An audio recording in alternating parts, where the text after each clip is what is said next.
ऐसा नहीं है कि कुछ नया कर रही हूँ, पहले से यहाँ बहुत से समाज सेवी प्रतिष्ठित हैं, इस प्रदेश में प्रतिष्ठित हैं जो सालों से काम कर रहे हैं। मेरा सिर्फ एक कहना है कि मैं चाहती हूँ अपनी आंखों से आके अपने जनजातीय भाई बहनों को, अपने ईडीसी में रहने वाले प्रत्येक भाई बहनों को देखना, समझना और उनकी स्थिति को पहचानना कि किस तरह से इतने साल में। देखिए, मैं खुद कल कांगड़ा गई थी, मुझे देखने को मिला कि सड़क नहीं है, सड़क की हालात क्या हैं, पानी का प्रॉब्लम है।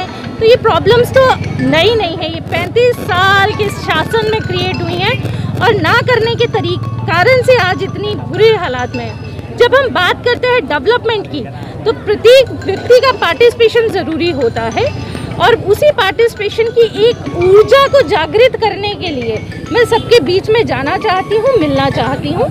मेरे पूर्वोदय की पूरी टीम ने 200 लोगों के लिए कुछ शॉल जैसा और चप्पल का इंतज़ाम किया है, क्योंकि हमें पता है हमारे जनजातीय भाई बहन अक्सर गांव में, खेत में दिन रात मेहनत करते हैं और अक्सर हमने उन्हें देखा है बेयर फिटेड, बिना जूते चप्पल के।